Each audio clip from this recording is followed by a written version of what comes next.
Hello. I'm going to read a story from The One and Only Shrek, plus 5 other stories by William Steig. The story I'm going to read today is called Brave Irene. Mrs. Bobbin, the dressmaker, was tired, and she had a bad headache, but she still managed to sew the last stitches on the gown she was making. "It's the most brilliant dress in the whole world," said her daughter Irene. "The Duchess will love it." "It is nice," her mother admitted, "but, Dumpling, it's for tonight's ball, and I don't have the strength to bring it. I feel sick." "Poor Mama," said Irene. "I can get it there." "No, Cupcake, I can't let you," said Mrs. Bobbin.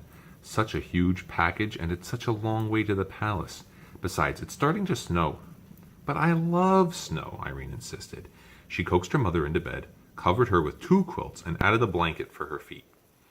Then she fixed her some tea with lemon and honey and put more wood in the stove. With great care, Irene took the splendid gown down from the dummy and packed it in a big box with plenty of tissue paper. "Dress warmly, Pudding," her mother called in a weak voice. "And don't forget to button up. It's cold out there and windy." Irene put on her fleece-lined boots, her red hat and muffler, her heavy coat, and her mittens.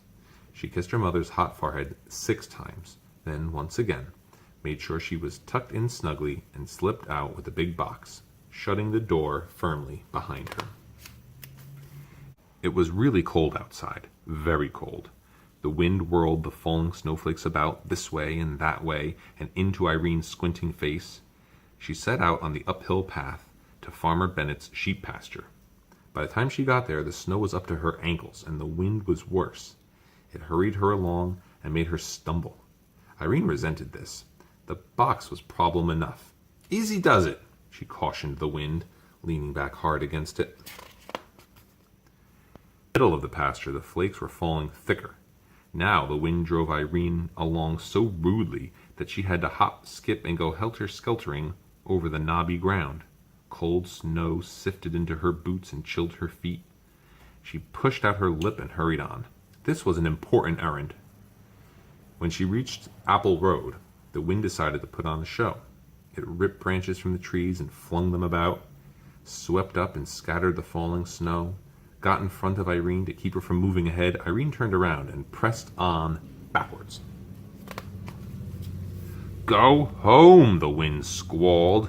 "Irene, go home." "I will do no such thing," she snapped. "No such thing, you wicked wind." "Go home," the wind yodeled. "Home," it shrieked, "or else." For a short second, Irene wondered if she shouldn't heed the wind's warning. But no, this gown had to get to the Duchess. The wind wrestled her for the package, walloped it, twisted it, shook it, snatched at it. But Irene wouldn't yield. "It's my mother's work," she screamed. Then, oh, woe! The box was wrenched from her mittened grasp and sent bumbling along in the snow. Irene went after it. She pounced and took hold, but the ill-tempered wind ripped the box open. The ball gown flounced out and went waltzing through the powdered air with tissue paper attendants. Irene clung to the empty box and watched the beautiful gown disappear. How could anything so terribly wrong be allowed to happen? Tears froze on her lashes. Her dear mother's hard work, all those days measuring, cutting, pinning, stitching, for this? And the poor Duchess. Irene decided she would touch on with just the box and explain everything in person. She went shuffling through the snow. Would her mother understand, she wondered? That it was the wind's fault, not hers? Would the Duchess be angry? The wind was howling like a wild animal. Suddenly, Irene stepped in a hole and fell over with a twisted ankle. She blamed it on the wind. "Keep quiet," she scolded. "You've done enough damage already. You've spoiled everything. Everything." The wind swallowed up her words. She sat in the snow in great pain, afraid she wouldn't be able to go on. But she managed to get to her feet and start moving. It hurt. Home, where she longed to be, where she and her mother could be warm together, was far behind. It's got to be closer to the palace, she thought. But where any place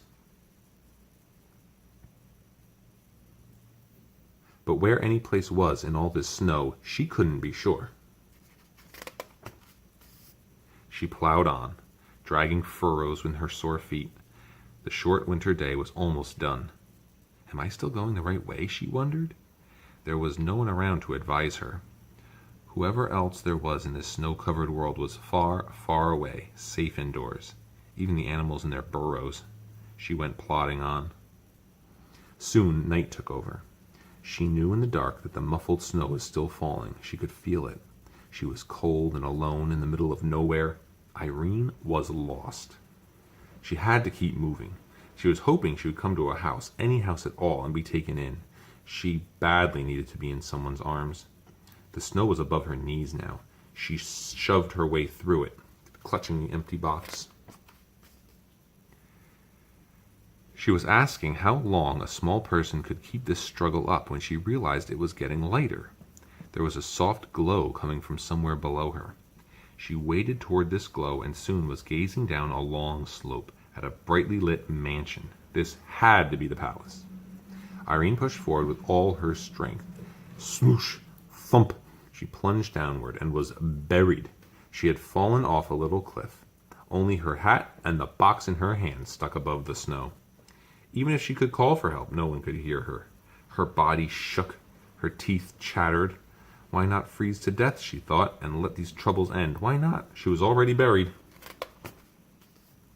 And never see her mother's face again? Her good mother who smelled like fresh-baked bread? In an explosion of fury, she flung her body about to free herself and was finally able to climb up on her knees and look around. How to get down to that glittering palace? As soon as she raised the question, she had the answer. She laid the box down and climbed aboard, but it pressed into the snow and was stuck. She tried again, and this time, instead of climbing on, she leapt, and the box shot forward like a sled. The wind raced after Irene, but couldn't keep up. In a moment, she would be with people again, inside where it was warm. The sled slowed and jerked to a stop on paving stones. The time had come to break the bad news to the Duchess. With the empty box clasped to her chest, Irene strode nervously toward the palace. But then her feet stopped moving and her mouth fell open. She stared. Maybe this was impossible, yet there it was. A little way off and over to the right, hugging the trunk of a tree, the beautiful ball gown. The wind was holding it there. "Mama!" Irene shouted. "Mama, I found it!" She managed, somehow, despite the wind's meddling, to get the gown off the tree and back in its box, and in another moment she was at the door of the palace. She knocked twice with the big brass knocker. The door opened and she burst in. She was welcomed by cheering servants and a delirious Duchess. They couldn't believe that she had come over the mountain in such a storm, all by herself. She had to tell the whole story, every detail, and she did. Then she asked to be taken right back to her sick mother. But it was out of the question, they said. The road that ran around the mountain wouldn't be clear till morning. "Don't fret, child," said the Duchess. "Your mother is surely sleeping now. We'll get you there first thing in the morning." Irene was given a good dinner, and she sat by the fire, the moisture steaming off her clothes. The Duchess, meanwhile, got into her freshly ironed gown before guests began arriving in their sleighs. What a wonderful ball it was. The Duchess in her new gown was like a bright star in the sky. Irene, in her ordinary dress, was radiant. She was swept up into dances by handsome aristocrats who kept her feet off the floor to spare her ankle. Her mother would enjoy hearing all about it. Early the next morning, when the snow had long since ceased falling, Mrs. Bobbin woke up from a good night's sleep, feeling much improved. She hurried about and got the fire going in the cold stove, then went to look in on Irene. But the bed was empty. She ran to the window and gazed out on the white landscape. No one out there. Snow powder fell from the branch of a tree. "Where is my child?" Mrs. Bobbin cried. She whipped on her coat to go out. When she pulled the door open, a wall of drift faced her. But peering over it, she could see a horse-drawn sleigh hastening up the path, and seated on the sleigh between two large footmen was Irene, herself asleep, but smiling. Would you like to hear the rest?